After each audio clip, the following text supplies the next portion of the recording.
ready. All right, brief summaries tonight, Steve, brief summaries. Okay. I gotta drive home. You better believe I'm gonna make it brief. We want to get people home. I'm gonna make a motion before you start your summary on a couple of these. Okay, it's 6:31, so I'll call the meeting to order, and we will start with the Pledge of Allegiance. Pledge allegiance to the flag of the United States of America and to the republic for which it stands, one nation, under God, indivisible, with liberty and justice for all.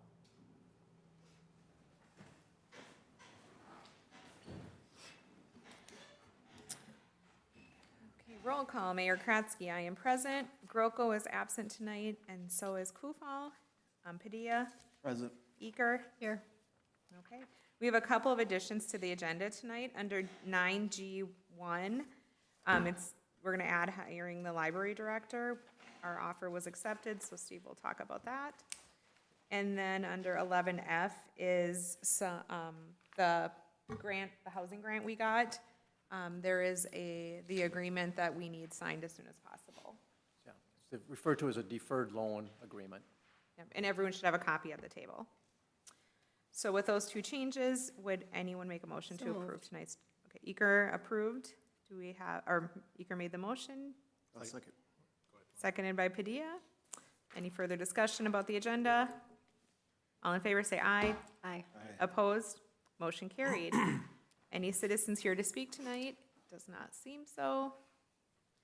Council members, any updates? Nope. City staff? Our holiday party, I think December 19th, Thursday the 19th seems to be the day that would work. So we have I'm gonna see if we can cancel our meeting with the county about the school. I'm gonna try to cancel that building, or that meeting, excuse me. So I'll know tomorrow. Okay, sounds good. I'll let you know in my email on Friday. Perfect. Okay, moving on to tonight's consent agenda. Take a motion to approve it. So moved. Second? Motion from Eker, seconded by Moko. Any further discussion? All in favor say aye. Aye. Opposed? Motion carried. No public hearings tonight. Communication requests and petitions. We have some information about the poultry party at the Legion this Saturday and the Forever Young newsletter. Moving on to department and committee reports and action items. The first on the agenda is Public Works. We have 9C1, the future water plant rehab overview. So Ty is going to come talk to us. Good evening, everybody. Good evening. I just want to put on everybody's radar just to go over this really quickly. Public Works had SAH do an overview of the future upgrades of needed things done to the water plant. The plant itself was originally built in '91, and the second filter train was installed in 2001. And I did include a list of all the things that need to be done to the plant. And to make it a little bit easier to follow, I highlighted the line items. The items in red are most likely not to be done, or just put there for a monetary value, just to see what the cost would be.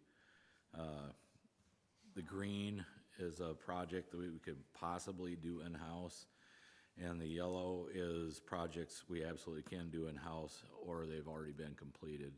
The things that have been completed, fixed the back door closure, we fixed that.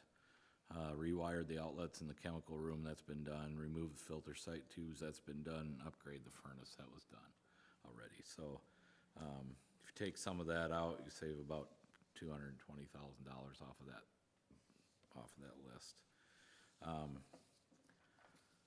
A majority of the work to be done revolves around the filters and the filter media. If the media is to be replaced, it has to be all sucked out. We feel that the interior and exterior should be blasted and re-epoxied to lengthen life of the filters. I've included a couple pictures. One of them it's hard to take good, accurate pictures, but one of them's with one of the access doors open, and you can see how that's starting to rot already and peel away. anything that isn't in water constantly but gets that humidity, it's all starting to do that. It's just age. So, once they got that media out, it'd be nice to get that all blasted and re-epoxied. That would, basically likely filters another 40 years. So, and the other big thing is to replace the valves on the filter themselves that control the backflow and the flow, because they're getting right up there in age where they're gonna start malfunctioning pretty soon too, so. Does anybody have any questions on that at all? What's the timeline, Ty? I don't really have a timeline right now, I just kinda wanted to put together, just so we can kinda get a monetary value on some of this stuff, what it would take. Do we plan to do one train, do one train 1 year and then? Probably, that'd probably be the best way to do that way, cause I know once they even talked about, they set up, well, you probably know, it's called a pilot program, where they bring in a trailer that's got some different style media that wasn't available back then, to see if it filters better than what we have now. They do basically like a 2-week test and see what the removal rates are, things like that. And once they get that settled out and put it in one filter, it takes a while for it to settle down and us to get used to the backflow, backwash rates and that kind of thing. Like you said, you don't want two filters down at the same time. That's an absolute no-no. So get one done 1 year, get that running up and nice, and then do the next one the next year. Yeah, that'd be the ideal way to do it, so. That's a big project. It is. Don't want the newspaper thinking you guys are down there with Brita filters. No. And like I say, if you guys have any questions, you're more than welcome to come to the water plant itself, and I can show you all the kind of what we're talking about and kind of what needs to be replaced and what the issues are. Looking at this one picture, I don't know if it's the access that's open and it's really rusted. Yeah. If you sandblast that, is it still gonna be able to function with all that rust eaten away? I mean, So what they do, so that's actually filter one, so those doors are really aged, and I think one of the costs is to replace the service doors to the filter. So the filter two actually has an aluminum, doors built in. These are all steel. So what they do is they just cut those out and install the newer style doors. Yeah. But like I say, it is showing its age, and before we have major issues, I can tell you when we do, about once every 2 months, it's called burning a filter to get rid of the iron bacteria we have in our filters. We have to chlorinate the crap out of a filter, and we do a bunch of stuff and let it sit overnight and backwash it the next morning to kind of kill that stuff off. Filter one has a cleaner media that's been cleaned already once, and filter two hasn't had anything done to it. It's got the original media in it, and when you do that burning, you do an air wash that forces air back up through the media to kind of break it up. And filter two, you gotta work it hard to get any air through that stuff, because it's starting to get so compact. And you do it to filter one, and it's frothing like crazy. Filter two, you hardly see any bubbles at all. So we gotta work extra hard to kind of clean that one when it's its time. So that should be the first one redone. That would be the first one to be done, yeah. Next year, year after, I just wanted to bring it to you guys' attention so we can kind of maybe figure out a timeline for costs. I can and talk stuff to a like Region that. 9, they have a staff person who deals with grants, and I know every once in a while water. So I I think Justin did that too, Justin Black. Okay. We're on a list for some kind of state aid type of thing to help rehab that stuff. I But I'll don't keep know. my ears open too, and if I hear of anything, I'll forward it Sure. to you. Yeah, but, yeah, I just kinda wanted to bring it to your attention. Like I said, you're more than welcome to come to the plant and ask any questions you want. I'll happy to show you any part of that plant that we feel needs updated, so. Will that correct that, you know, that letter that we have to send out to all the residents? If gets changed out, that filter, will that change that reading level that we're getting? With manganese? It might, yes. That's gonna be part of that research, is trying to find a media that helps pull that out and maybe make some changes without adding any more chemicals to try to oxidize that. That's the simplest way to do it. I'd like to do it without any chemical addition, would be nice. 'Cause that just, anytime you add in chemicals, whether it's good or bad, you're adding problems, you know, down the line sooner or later that you have to then correct, you know, for that. So that will be part of it, yeah. Yes. Thanks for the update. Yeah, Yep. I appreciate That's all I it. got. Thanks, guys. Thank you. Anything new on flow and infiltration? Nope. Okay, then we'll keep going. Then we'll move to 9G, 9G1, the hiring of our new library director, and I will turn that over to Steve. Thank you. The committee that was tasked with interviewing the candidates, we had 3 people apply for it. We were going to interview all 3. One of them pulled out at the last minute, so we only interviewed 2. The committee made an offer to Michelle Walls, is her name. She actually works for the city of Winthrop right now. She works part-time in their library, also with the city doing utility billing. She works part-time in both positions. And so she has some experience, and she was our #1 candidate, and she can start on December 16th. It's a Monday. We're proposing that she would be starting out, as far as wage is concerned, at grade 7, step 1, which is $20.90 an hour. So recommendation is to hire Michelle Waltz, effective December 16th, at that wage. Looking for a motion to hire Michelle Walls. So moved. We have a motion by Padilla. Do we have a second? Seconded by Moko. Any further discussion? And again, Barb will be sticking around to help train her in. Yeah, that's great. So I've had some conversations with Barb as far as how that's going to go and how long that might last. Okay. All in favor, say aye. Aye. Opposed? Motion carried. Moving on to unfinished business, we have ordinance number 369, an ordinance amending the charter of the city of Gaylord. This is our second reading. I'll go ahead and make a motion to adopt ordinance, or what do we gotta do, 369, amending the city charter. Second.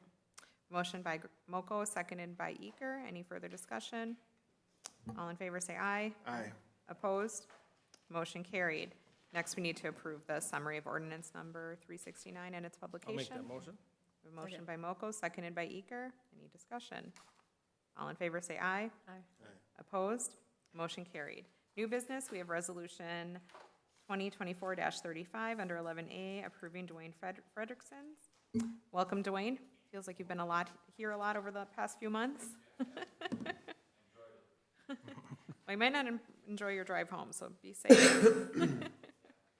Okay, so we need a motion to approve resolution number 2024-35, a resolution approving a conditional use permit to allow 2 billboard signs to be erected in the I-2 heavy industrial district. So moved. We have a motion from Eker. Do we have a Second. second? Seconded by Moko. Any further discussion? I'll just say planning and zoning went over this quite a bit. Dwayne was great to work with Yes. there, so.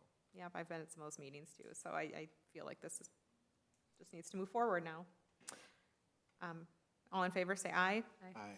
Opposed? Motion carried. Yes?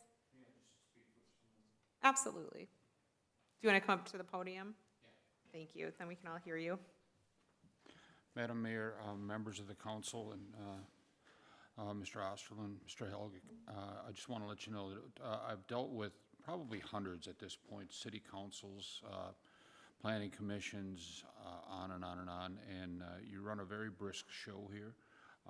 It's not a show, your program, and you get to the point, you get things done, and you should be commended for that, and I appreciate it on my end too. So, I also want to let you know that we've one of our main tenets of our business is to support local businesses. And if any of you have someone that you think might benefit from tapping off of some of the busy traffic on Highway 5, to get them to stop into town, I sure would appreciate a heads up on it, and I'll be real nice to them, so. All right, thank you. Thank you. You've been a pleasure to work with, so good luck with the new billboards. I agree. And just make sure the paper heard that you don't often hear local government and brisk in the same sentence.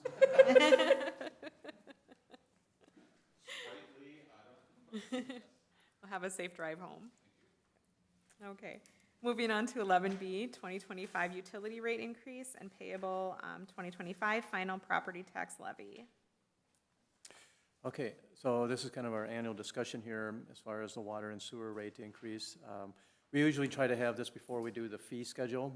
That way we can incorporate it into the budget right away then as well. The budget, again, will be in front of you next meeting on December 4th.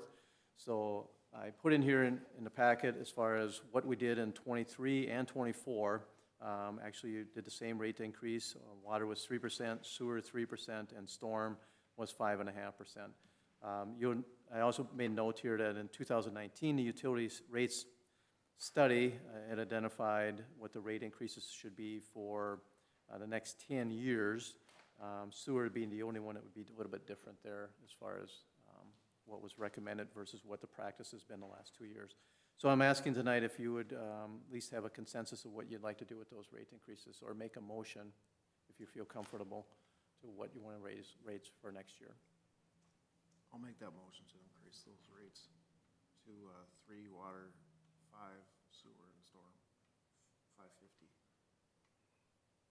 for the increase. Is that what you're looking at for 2025? I'm looking for a motion, yeah, so That's whatever. my motion.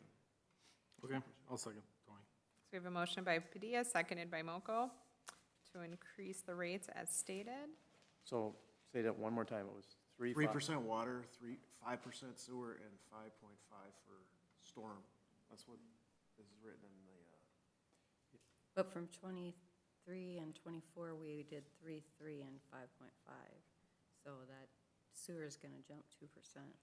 It is, and that's one of the things that I remember hearing from the financial brief was that, you know, the water gets at all the people that live in the city, and everybody pays in on that, versus if you own a home and you get assessed, that's a different pot. So this way, after listening to her speak, it just makes sense to try to get the storm and the sewer up so that we can use that enterprise money for other things if we need it, to kind of help out. Yeah, I mean, where we're sitting, I think we're sitting okay, but with some of the stuff coming up too. But the council should keep an eye on it with hopefully a goal. Maybe when we have to start raising rates only 2% or 3% next year. I just think we gotta get some money in the account so that in case we need it for some kind of other project, that money is there. What would you rather see? Would you have on your mind, Jessica? I don't know, I was just making sure that you realized that that was a 2%. Yeah. Well, and, I mean, you heard Ty talk, I mean, the 3% for the water, I mean, if we do those projects, you know, the funds are listed down below, what, the year-end fund balance, the sanitary sewer had 498,000, water had 995,000, storm 554.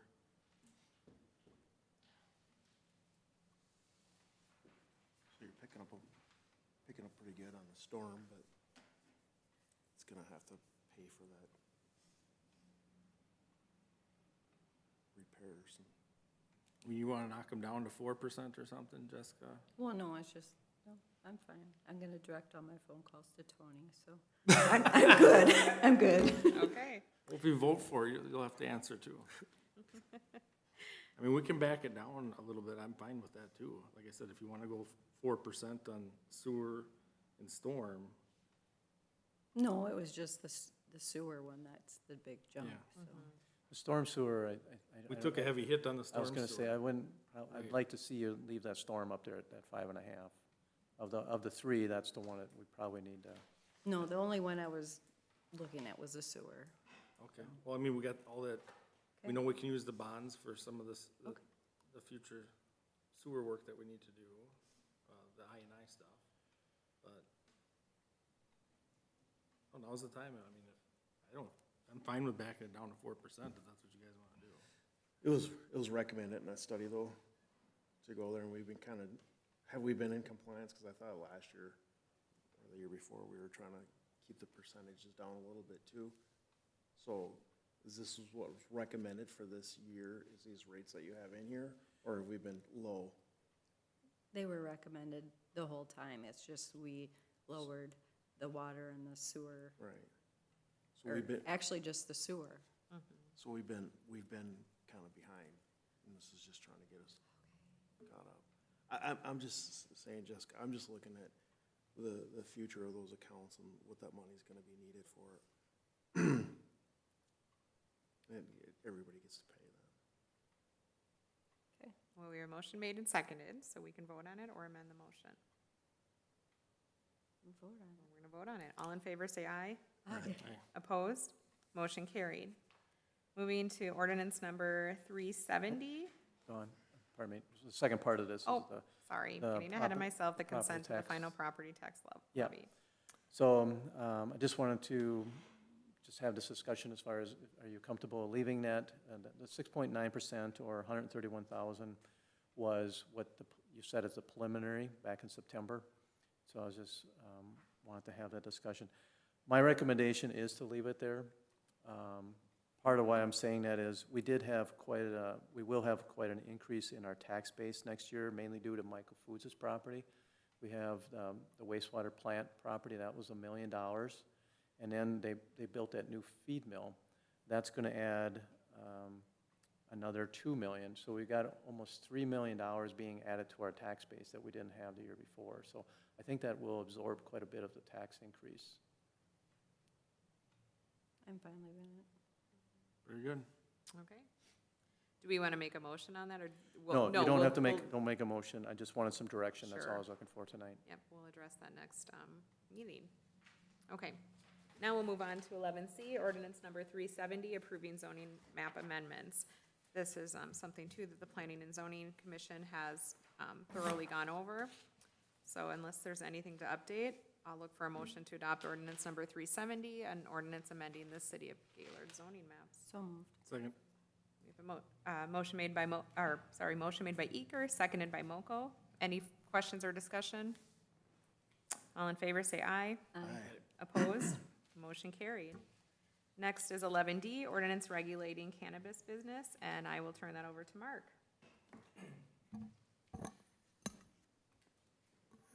Make sure I get the microphone close to my mouth here.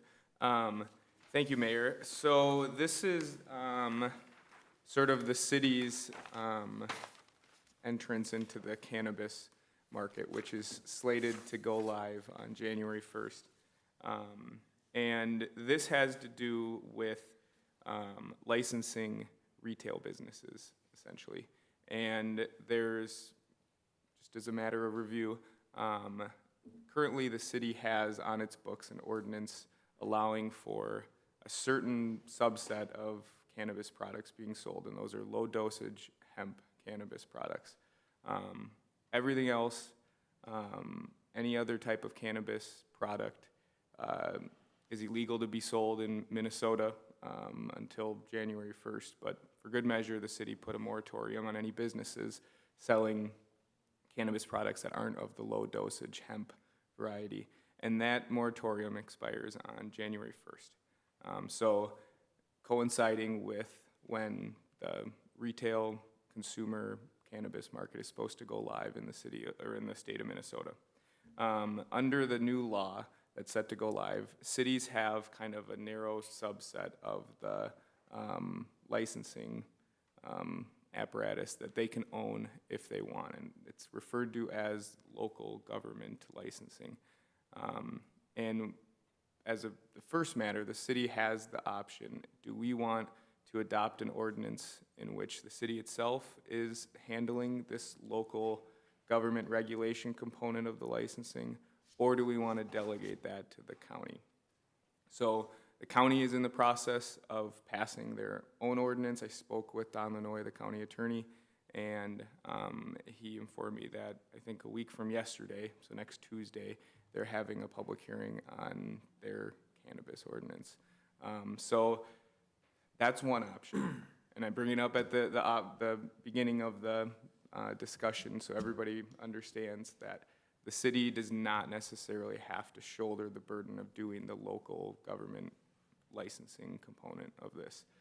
We can delegate that to the county if we want. And there are pros and cons to that. There, you know, certainly this is something that is gonna just be an additional duty that the city is gonna have to figure out how to do, and if that isn't appealing, it wouldn't cost us any money to ask the county to do the licensing for us. They would get the fees. You know, there's a licensing fee that the local government entity can charge, and that money would all go to the county, but then they would be responsible for the licensing, whatever checks are in their ordinances, you know, enforcement too. So it's something to keep in mind, that there isn't an escape hatch, if you will. If the city wants to just kind of pump the brakes and see how this market is gonna play out, the county can handle this for the time being. That being said, there are a couple of issues in my discussion with the county attorney that it sounded like they're still working out the details on. And I'll try and highlight those as we go through the ordinance here, so that it's clear, you know, what we know the county is intending to do, what is perhaps open for discussion on the county level, and what they're not going to do. But we won't know for sure what the county handling this is gonna look like until they've passed an ordinance. So, just so I don't forget, what it would look like if we wanted to delegate this power to the county is we would pass an ordinance essentially delegating this power, and then we would negotiate a pretty simple, I think, memorandum of understanding for how this would take shape. So, that being said, the other option is for the city to assume a lot of, you know, the local component of all of this. So this is a proposed draft, and I kind of drew on a handful of different communities in the ordinances that they were kind of peddling amongst the city attorney listservs, but they all seem to kind of go back to the model ordinance that the state put out. So, you know, this is gonna look a lot like what the Office of Cannabis Management has put out as a model draft. We don't have to use that, but I thought it was a good one. So the vast majority of this licensing scheme is going to be handled at the state level. Initially, the applicants will apply for a license on the state level. They'll go through rigorous background checks, where they'll see if they qualify under the statute, if they have criminal records, all of these things. And then once they've received a license, then a requirement is that they go to the local government entity and get what I think the statute and what they're calling in this ordinance as a registration, a local registration. And so that's what I'm referring to, is there's essentially 2 licenses that these businesses would need to get. The toughest one, the one that is gonna receive the most scrutiny, would be on the state level.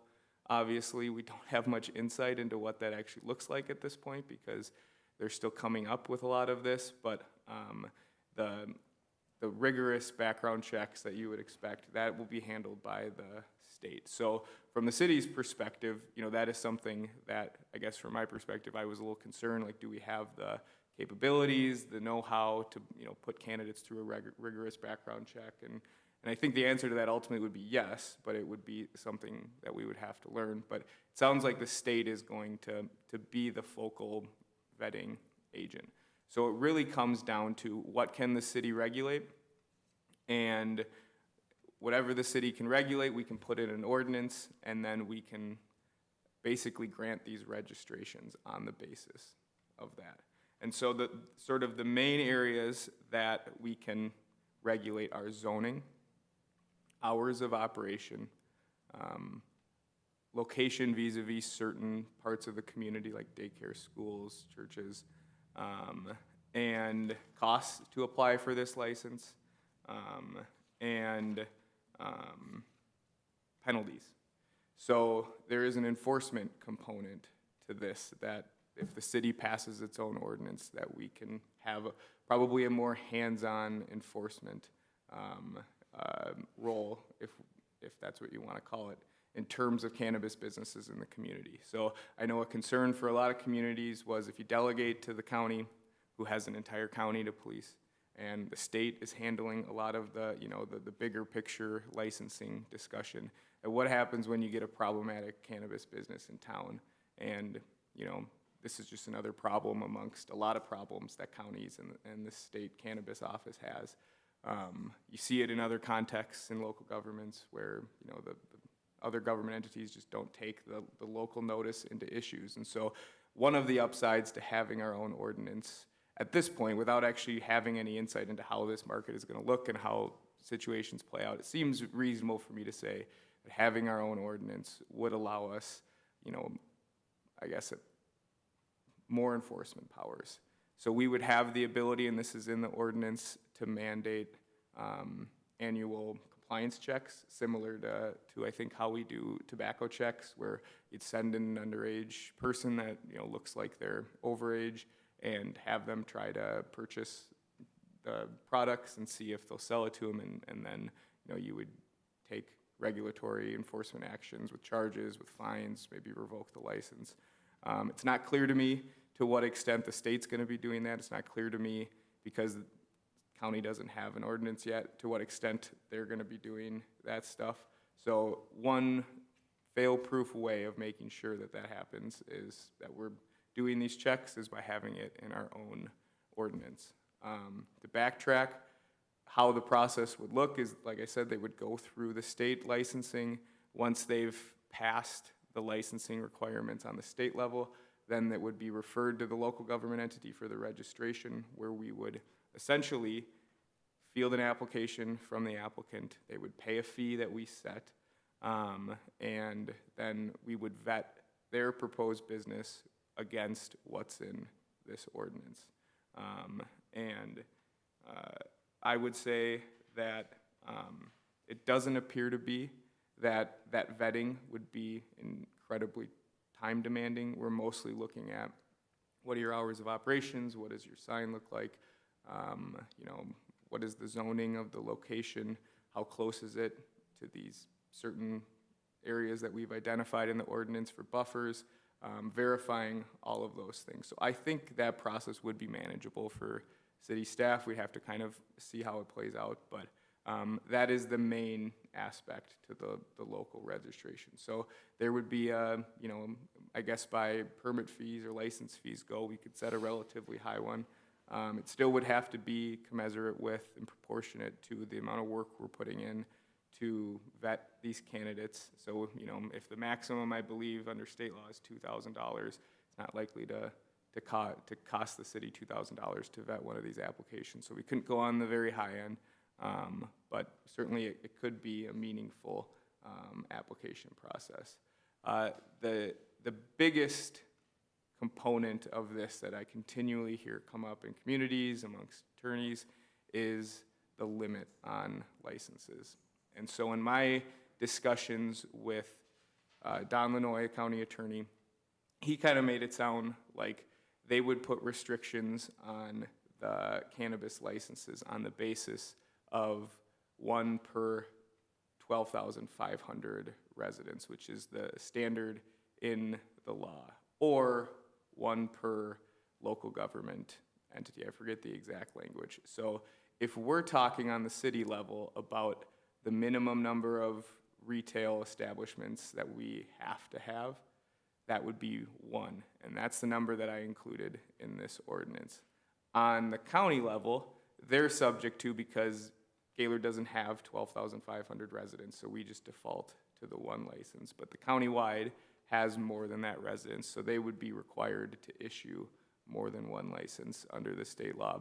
But that would apply, I guess theoretically, we don't quite know how this will be enforced, but it should apply to the entire county. So it's possible that the first 2 or 3 or whatever the minimum is get applied for in other cities, and then Gaylord wouldn't have to have or get to have one of these. Do you have a question, Chad? Yeah, I mean, the population of the county is approximately 15,000. Mhm. So right there, they would only have to issue two? Two. Yep, that would be the minimum countywide. So the city, and this is what I talked specifically with Don Lanoy about, is he thought there would be room if the city wanted to carve out its own components to this for the county to apply, that they would be open to that. So we could theoretically say we only want one in Gaylord, not more than one in Gaylord.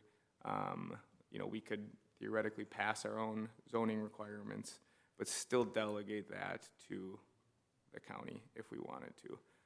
But right now, I have in here a limit of one, which is, if we're gonna have our own ordinance, that's gonna be the best that we can do in terms of limiting this. We certainly can allow more than that, substantially more than that if you want to, but I know a lot of the conversation is revolved around what is the minimum number that we have to allow, and that would be one. If you look on the second to the last page, or third to last page, excuse me, this is kind of where it gets down into the weeds of the ordinance. But that's where we go about talking about the minimum buffer requirements, and this is taken out of the statute.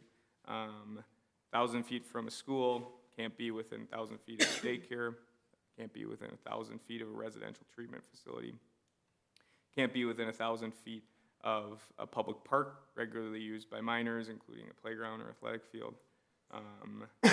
Can't be within 1,000 feet of another cannabis retail business, which may or may not be applicable in this case, but is worth having in there anyways. And then we default back to the statute for other buffer zones in case that gets updated in the future. You don't necessarily have to be as vigilant about that. So I think those are all good policy wherever you stand on having cannabis retail businesses in the community. That I think it's pretty reasonable to say that, you know, don't necessarily want that stuff sold that close to places where kids are. So that is why I included it. In terms of land use and zoning, this is another way we can restrict or control exactly where these businesses are operating. And that was the page that got slipped from the scanning, so I just passed it out beforehand. This carves out each one of the different types of licenses that the state can theoretically provide or can give to an applicant, from cultivation to manufacturing to wholesaling. And so as a rule of thumb, I just said that if you're going to be manufacturing, growing this, that's probably something that needs to happen in an industrial zone, just as a practical matter. And on a retail side, you know, you want that in a business area. So I included our business districts for the retail, the sale of the cannabis. Certainly we can be stricter about that if only one of those districts was appealing, if you wanted to restrict it even further. But as a practical matter, have to allow one license, and so we kind of have to allow some place realistically they can sell it. So just curiosity, I'm not saying I'm advocating for this, but, so if we have to allow one, could it be that it would, potentially, could it, just be a municipal-owned operation?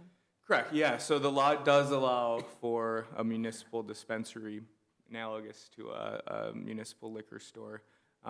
Be honest with you, this law has created a lot of, a handful of potentially enormous marketplaces, and it created a marketplace for municipal dispensaries without a whole lot of work having been done on exactly how those are going to be established, what does it look like. So there's not a whole lot of literature on what it means to go into the municipal cannabis business. I've heard of a few cities that are considering it, and so as a practical matter, they'll probably be everybody's guinea pig to see if it's profitable, to see if cities can run these businesses and similar to a municipal liquor store, and not let it create problems for their other core businesses. So that remains to be seen.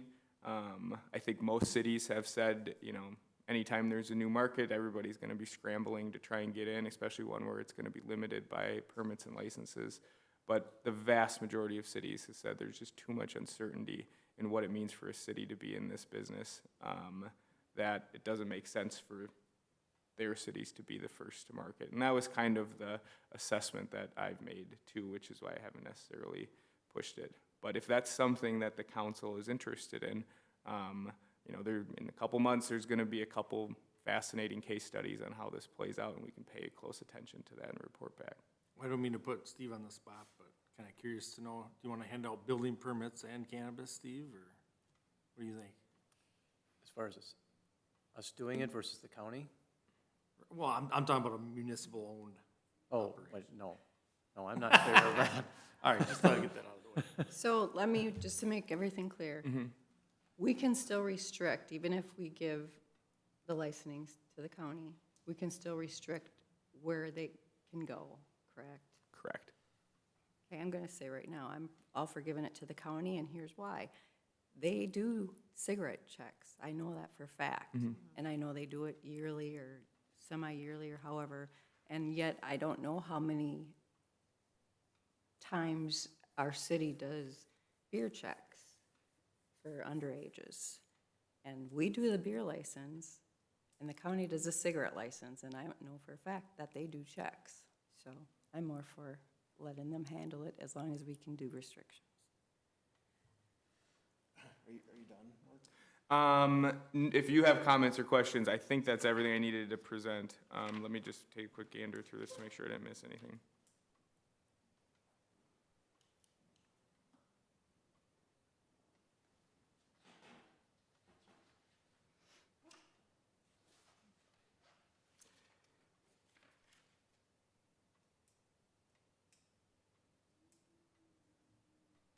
And I should mention just one thing, that we currently have an ordinance that prevents public use of cannabis. And so I just carried forward that language, but I would need to follow up to see if that's even necessary, given we already have a bar on public use. So whether we pass this ordinance or not, public use in Gaylord is not gonna be, it isn't legal now, it's not gonna be legal after this is passed and the moratorium expires.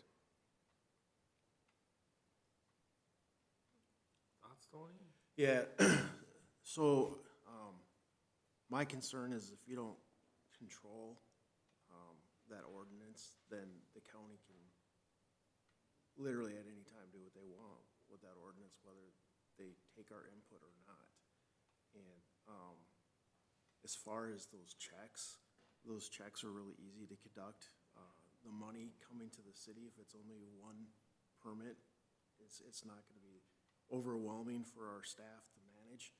I like the idea of being able to control the hours of that facility as opposed to letting the county do whatever they want with the hours. They could say midnight, and we would have to say, that's their ordinance. So I like the control over the ordinance. I also like, the location. I think that we could put a map up and figure out with all of these restrictions where exactly these facilities would be located. And then finally, as far as the penalties, and I think that the county may ultimately, if we gave it to them, might ultimately be in charge. But if something happens with inside of our city, and there's something going on inside that store, I believe our police department would be handling more so than the county. I would just assume that the county would probably do their checks with using somebody, but I think that everything else going along with that establishment is gonna be cities.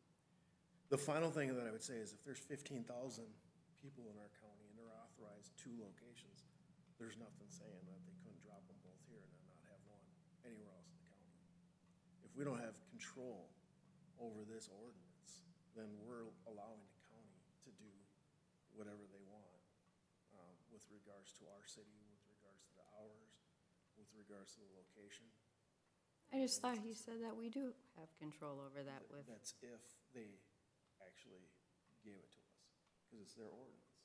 So, and that was what Don Lanoy said, that if we wanted to carve out some of these regulatory functions in our own ordinance, that would probably be fine. There's nothing that explicitly prevents us from doing that. I think some cities and counties are more along the lines of like, it's all or nothing. Either you're regulating all of it or you have to sign on to everything we're saying. So Don was trying to communicate that he has no objection if we want to hold back some of these powers. And so hours of regulation, I think, would be one of the things that we could still dictate, even if we're relying on the county. And that is on the last page. I didn't go over it, sorry. But I have on here from 10 a.m. to 9 p.m. The zoning, that was one thing explicitly. They said that, they don't have any insight into our zoning code. County zoning code doesn't match our zoning code, so we would have to have something on the books for the zoning code.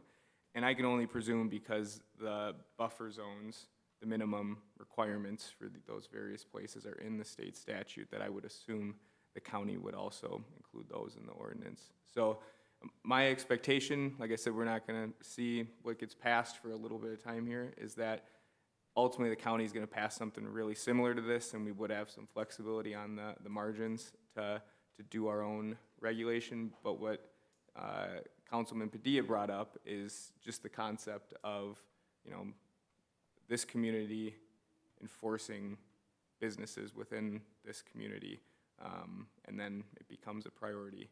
And so I assume the county would, be diligent about enforcing their ordinance, but it's just different when it's the city enforcing its own ordinances. And there is a component of this that allows the city to shut down businesses if they are violating this ordinance or otherwise endangering public health. And so to me, that seems like the most amount of enforcement that a city is gonna get on this. And if we don't have that written down in the ordinance, then honestly, I don't know what we would do if, the unfortunate situation comes up of a cannabis business coming to town that's licensed, but then at certain points starts doing stuff that are either dangerous or illegal.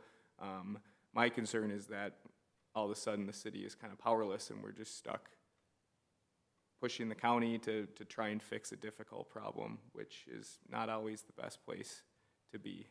So if that is something that is very valuable and important to this council, is having, a very real, tangible civil enforcement mechanism for problem cannabis businesses, then I don't see any other option than having our own ordinance. And to do that, for that specific component, my understanding is that, we really have to have our own licensing or registration apparatus with the city, that we're controlling, who's getting these local regulations, so then we can be the ones that go and take the registration back and shut them down because they're in violation.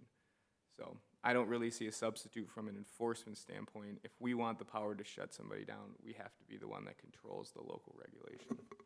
So, Tony, you wouldn't be, would you be content if we get a handful of those boxes checked, the hours, use one of our current ordinances for zoning, for certain types of businesses that can't be allowed within whatever 500 feet of certain establishments, like a school and church and different things, and the other one or two things that were brought up.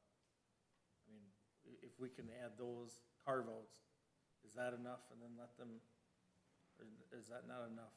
You want the enforcement?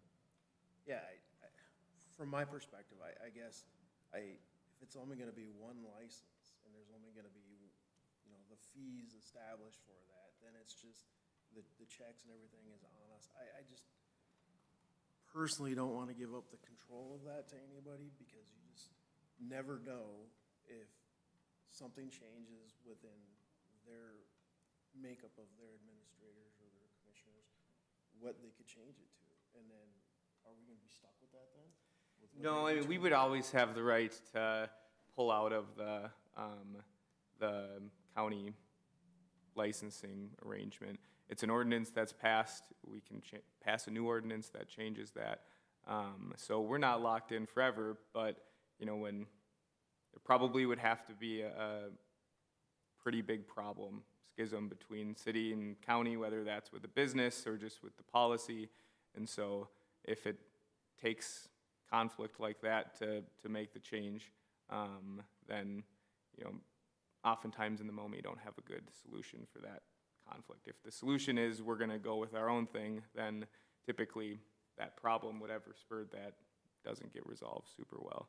So, but that being said, you know, there is always room on this to, whether city goes with its own ordinance and then a year from now realizes, you know, we want to go a different direction or whatever it may be, we can make a similar change to go back to the county at that point. We want something on the books by January 1st, right? Yeah, I mean, ideally, January 1st or pretty quick after that.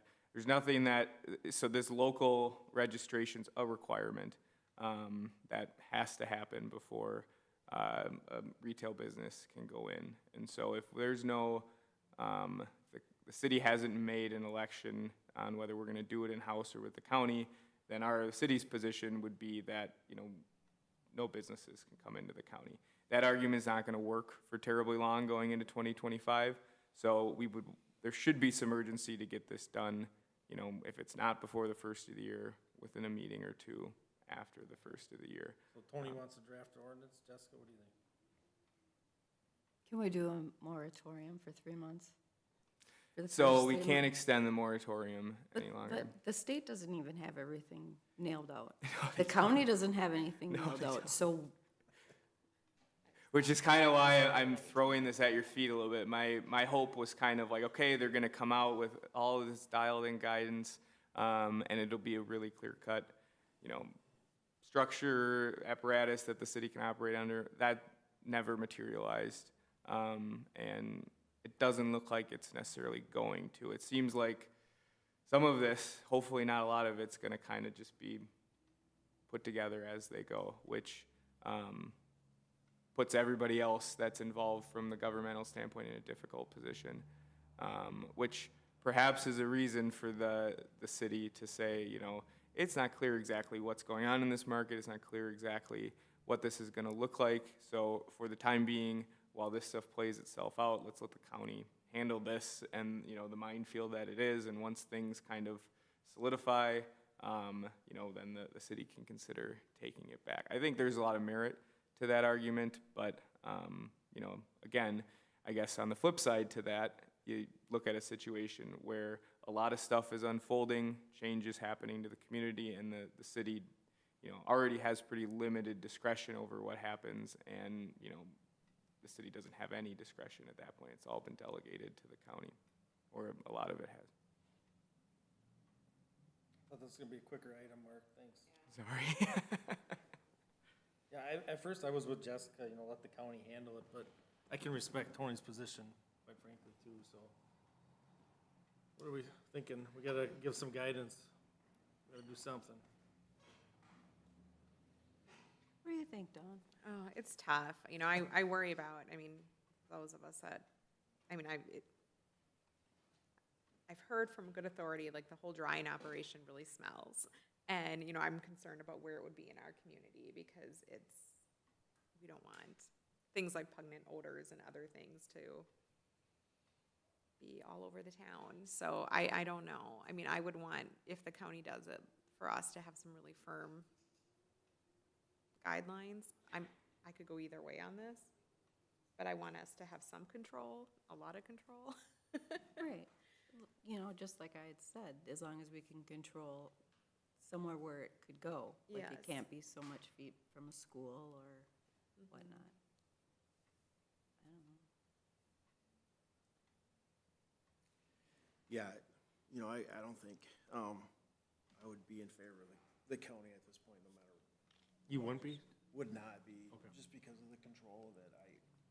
I just don't wanna give up the control and just be able to have one facility in this town for as long as this council decides, or the next council, you know. Control of this is a big thing to me. Well, I can respect that. Why don't we head down that road? And the city obviously can change their mind, you know, 6 months, a year from now, can work with the county, but we need to get working on something. I mean, the next 2 weeks from tonight's our last council meeting planned, so.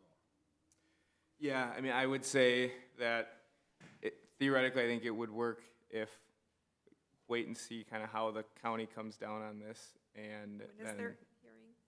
it's on Tuesday, Okay. I believe, if I heard him right. So you could have something ready for the January organizational meeting? Yeah, I mean, this is this is the draft ordinance right here that I would recommend.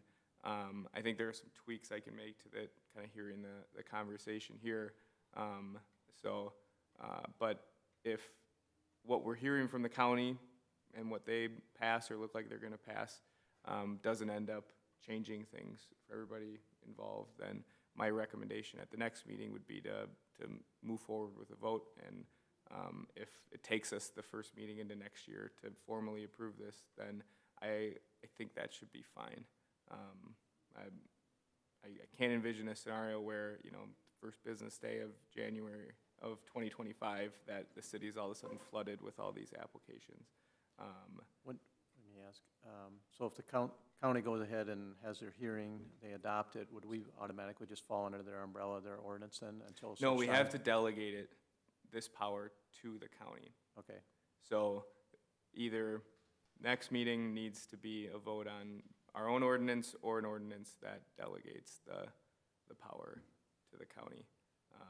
And then second vote would theoretically be the first meeting in, I have my days. So we have 2 meetings in December, right? one. Just one. So then I'm correct. So the public hearing would not be able to be held until our January meeting on the ordinance itself. Mhm. And the second reading required before enacted? Well, we don't have enough time right now to have it in December. No, but if the first reading's in January, The second one would be the second meeting, would be, well, we don't have a would be second the meeting in first week in February. February, correct, Without a special meeting. yes. That'd be all right? I guess that might be pushing it a little bit if it takes that long to get on the books, but again, I think it probably is fine, just given the nature of this. It takes at least 30 days, I believe, for normal normal applications at the state to get processed. So, even, I think there is a subset of applicants that got some early approvals on these licenses somewhat recently, or at least in the running, but the vast majority of the applicants are going to have to wait until January 1st to apply with the state, go through the process, which will take, sounds like 30 days. And then, at that point, they come back to the cities for registration. So I think we should be fine if that takes that long to pass. So consensus right now tonight? Yes. And then vote next meeting? And at least our next meeting, we'll have more information about where things are on the county's end. Yep. Okay. We might have a copy of their ordinance then too.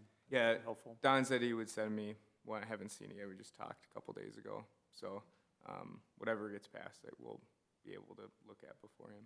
Okay, perfect. Okay, thanks, Mark. Next on the agenda is 11E, authorize closing city offices on December 24th, 2024. So moved.